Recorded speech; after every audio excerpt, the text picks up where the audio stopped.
right, so here we are. This is the now 6th attempt to try and get this podcast going. Somewhere around there. And, we're going to get this going. This is Volume 1, Episode Yes. So this is the MTV Arts and Alcove Dinner Theater podcast. We're going to come up with a better name eventually. This is just to kind of give you a little bit of insight into our history and give us something to do, keep you guys informed about us, maybe tell you something you may not know. Oh. So even Bruce may not know. We don't know. Government secrets. Yeah, just some secrets.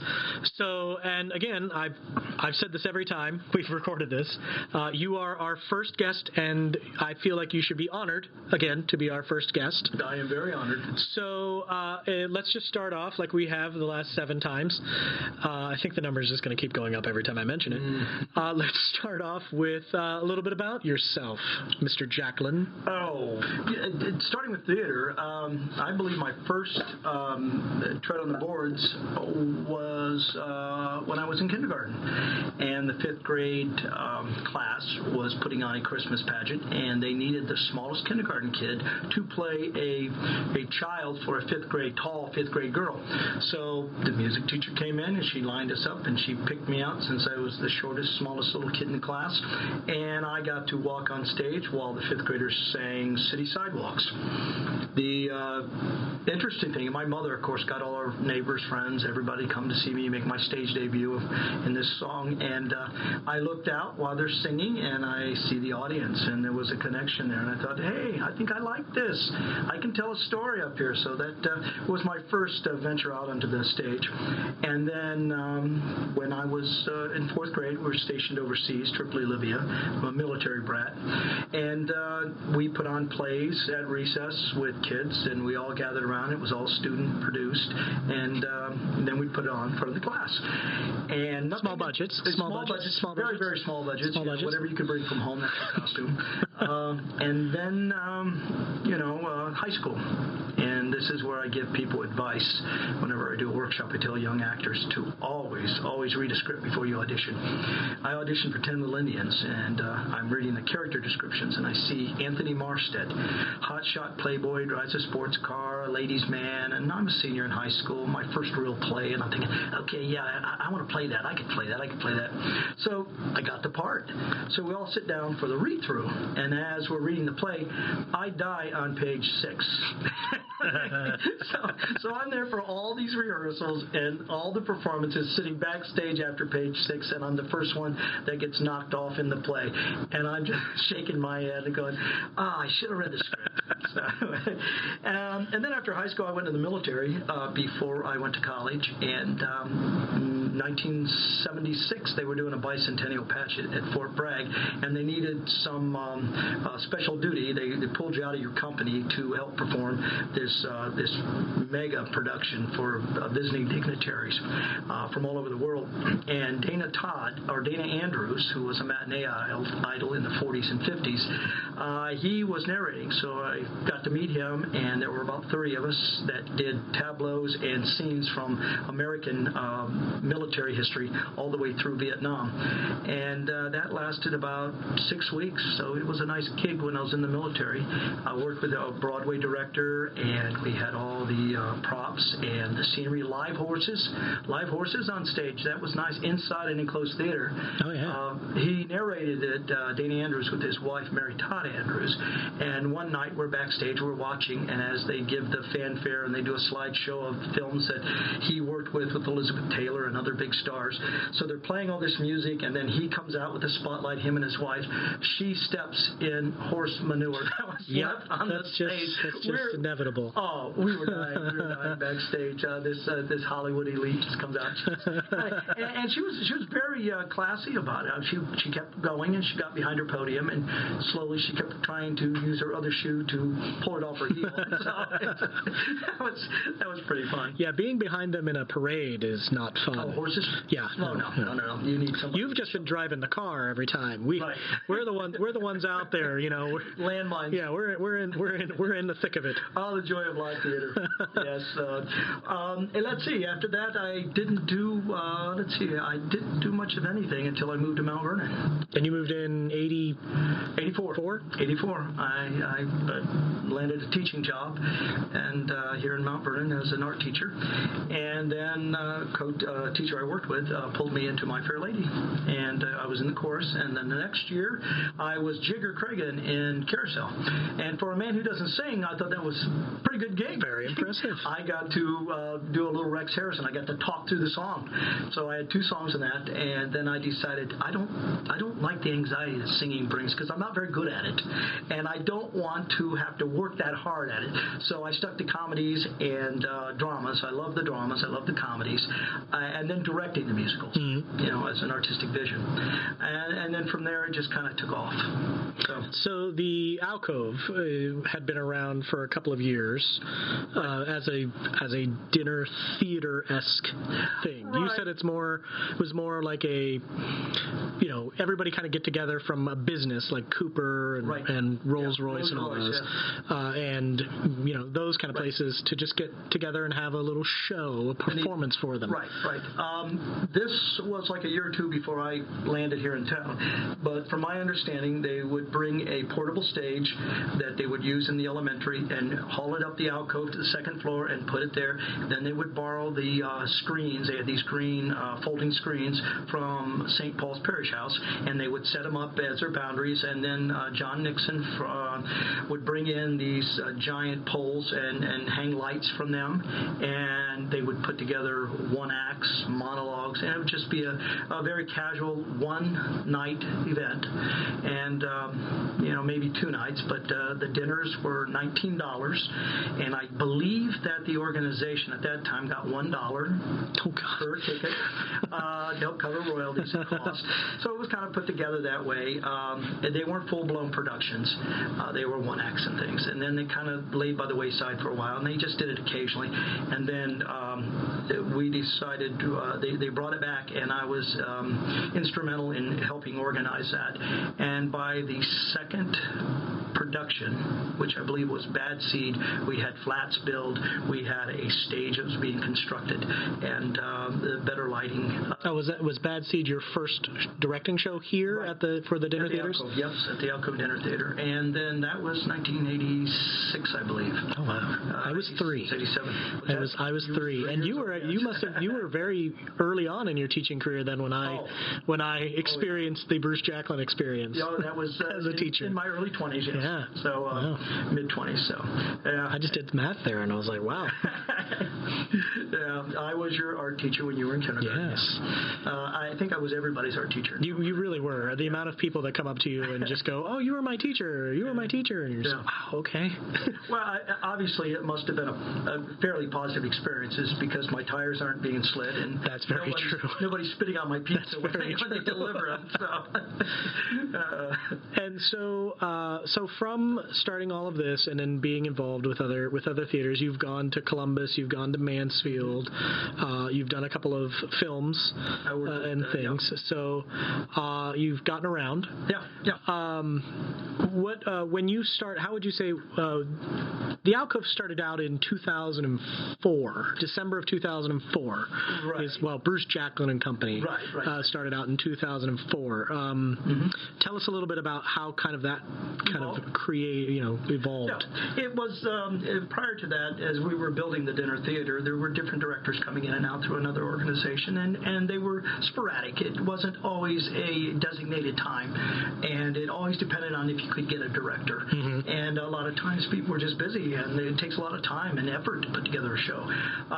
So we would have different people directing, and I usually did 1 a year, and sometimes the Alcove would produce 2 shows a year. Sometimes, if they were adventurous in the summer, they might do a 3rd. But it rotated with different directors coming in and out, guest directors and different ones. The interesting thing about that, though, is that when you have a guest director come in, and the way the organization was put together there at that time was that you had to bring your own team in with you. So you had to have your own producers, you had to have your own costumer, set, and a lot of times it was a director. I think you even directed one of your first. I did. One of my first shows I ever directed was in 2004 at the Alcove in general. Yeah. And I believe you did I did Later Life in 2002. That was my first show there. And then you got me to do a show in Mansfield that you were directing, Mr. Scrooge. Right. And so musical. So I kind of started just going show to show to show to show to show. But that was even pre-Alcove. Yeah, and it has not. This is the longest break, honestly, right now. And the world had to stop. Yeah, and the world had to stop me to stop doing theater. Oh, that's theater, people. Yeah, and I did the very first show I think I did with you as a director. I think might have been South Pacific in '99. Right. Because I didn't. I mean, I didn't do. When I did Oliver, I think that was Barb Thatcher. Yeah. So it wasn't. I don't think you were anywhere involved in that. No. And I don't think you were involved in Music Man either. No. In 95, 96, somewhere around there. Yeah. The musicals. I kind of hit and miss with the musicals then. At that point, again, it was through a different organization. Yeah. But I would come and go depending on if I had the time and what was going on. And like you said earlier, I did take about 15 years of my life, and I would drive to Columbus and Mansfield and all around. I worked at the Jewish side. And you did Shadowbox, and you did Tuco's. Westerville. Curtain Players, Weather Vane, and you've done Mansfield Playhouse. Yes. So, I mean, I traveled around a lot, and I learned a lot. I took everything I could from every good director I worked with. And interesting enough, in the beginning, I took everything that I saw people that were directing that just didn't connect with their actors or their audience. I also took things away from that and realizing that doesn't work. Yeah. It doesn't work to bully your actors. It doesn't work to come in and be demanding and outrageous. You just, you direct more with more compassion and collaboratively. And I've seen directors that will not collaborate much with actors, and they have their vision, and everybody pretty much has to do it exactly the way that the director sees it in their head. And I don't buy into that. Yeah, that's why some, especially because a lot of these places are volunteer. Even us, we're all volunteer. MTV Arts, yes. And the Alcove, we're all volunteer. We don't. The more you push someone or take away kind of a creative freedom while still working together as an ensemble, a lot of people don't want to come back. They don't. If they see that, they're like, wow, I'm being kind of harassed in a way. I'm getting kind of, I'm not having fun. I'm not enjoying art, which is what I love doing, and that can be a big turnoff. So it's nice to be able to work with certain people, especially this group where it's very collaborative. It's very ensemble. It's an ensemble off and on stage, which is really kind of cool. 2004, we were in, because I was there, and it's actually kind of interesting. I thought about this the other night, and I didn't bring this up the many other times we've tried this. I've actually been involved, I believe, in everything the first time we've done it. So like the first senior show, it's like I was like, wow, I'm really there. I'm in the trenches. So I think that was kind of cool because it felt special to me. It felt more special. Like I was like, oh, I was there to help create that and do it. And it's just kind of neat to think about. But so that started in 2004. We were in the middle of Moon Over Buffalo. Correct. But yeah, kind of take us through a little bit of that. And you had to, you got to take out a credit card, didn't you? Well, it was an interesting circumstance. The Alcove had closed. Tom Metcalf was the owner of the Alcove, and he had sold it. I shut it down with Barefoot in the Park. Let's just be honest. It was me doing Barefoot in the Park. Closed the Alcove. Tom had sold the Alcove, and then the new owner had gotten sick, and because of his illness, they had to close down. Then some investors came together, and they bought the Alcove back to reopen it after it had been closed for almost a year, I believe. And they invited Tom to come back to manage it this time, not the owner. And of course, he just picked up where he left off.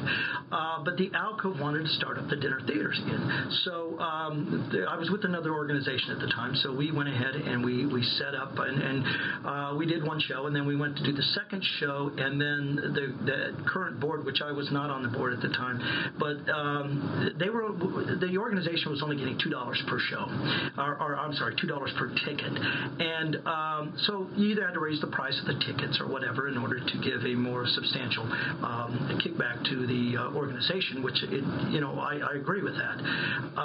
But it was the timing of it. It was 2 weeks before Moon Over Buffalo was to open. The head of the organization had approached Tom Metcalf, and Tom tried to explain that they can't raise the price of the ticket after they had sold so many already. And, of course, it's dinner theater, so the price is a little more expensive. So they made a decision, a collective decision as a board, to pull out of the show. Yeah. So they kind of, they decided, if you're not going to raise the tickets for this show, we're canceling the show.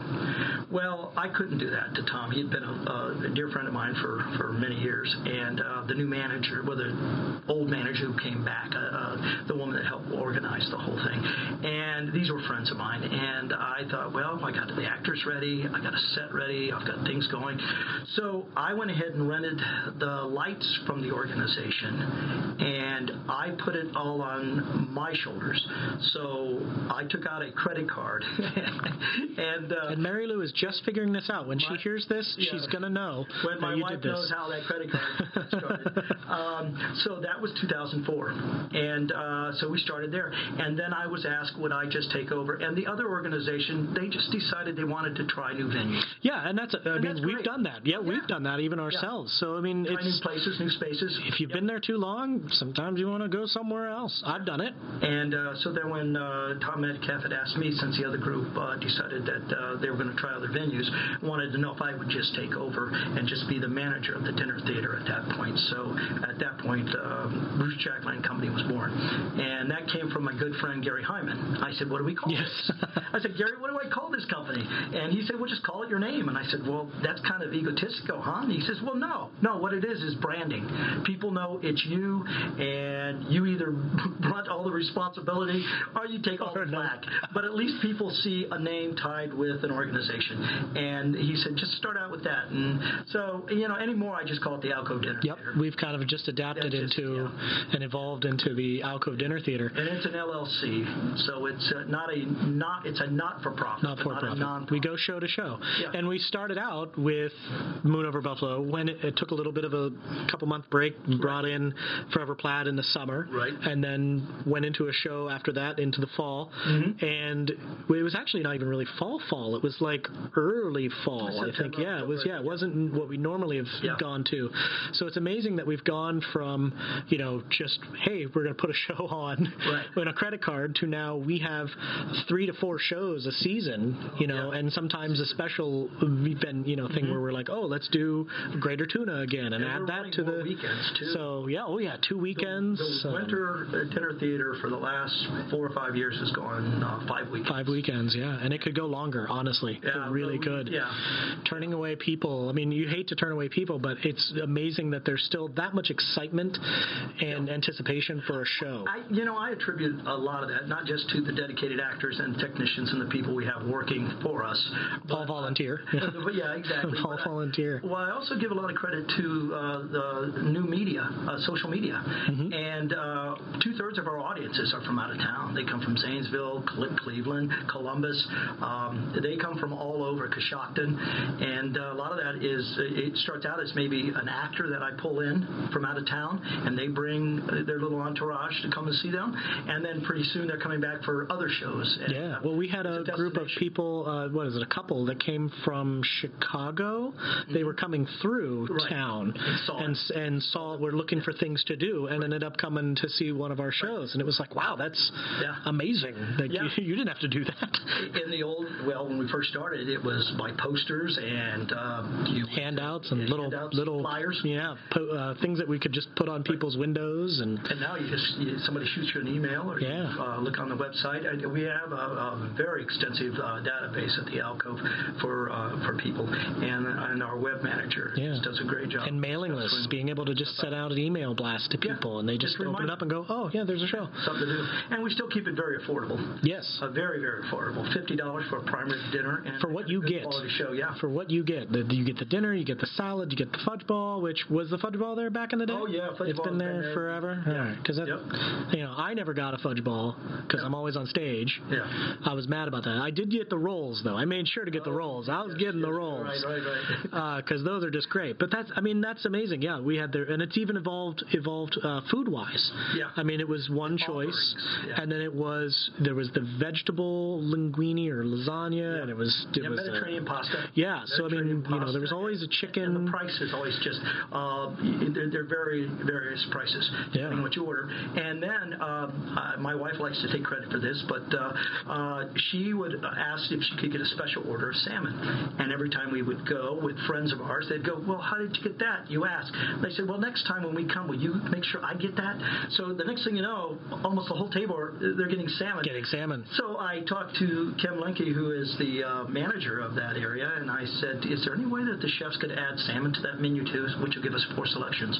And Kim said, "Well, let me talk to them." And they had a meeting. She came back, "Certainly, as long as we know." So you have to have your reservation in at least the night before for food prep. But that's amazing that that it's evolved that much where you can just be like, "Ooh." It's so funny. A lot of people that I invite, they have never been to one, new people, and they think they're going to go to Disney World where you sit and chew on those turkey legs and then people are singing and dancing while you're eating. Or like in the movie Soap Dish where Kevin Kline is doing dinner theater. He's doing Willie Loman in Death of a Salesman, and he's walking down and refilling people's drinks and picking up their food for them when it's during his monologues. And it's like, no, it's not. It's not that at all. Yeah, it's pretty amazing. You come in, you got a social hour. You can meet ahead of time, and they have a full service bar and a place to sit over there and gather with your friends and people you haven't seen. So you're just mingling, and then they open the doors at 7:00, and you come in and you have a seating table. You're assigned to a table, and then you figure out where you're going to sit, and then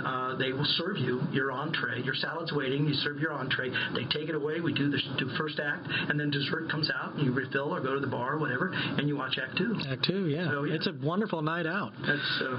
I never get to do it because I'm always on the stage. We've tried it in a couple other venues, the dinner theater. It just doesn't work. Yeah. I mean, other plays do, just straight plays or comedies or musicals, but the dinner theater just has its own. It's its own entity, really, yeah. Atmosphere and procedure and a familiarity. Yeah. It's a hard word. And it's amazing. We've gone from, I remember when we started, the stage was on the other side. Mm-hmm. We had... Well, off to the right. Yes, off to the right. So it was just on the other side of the room. We had light trees.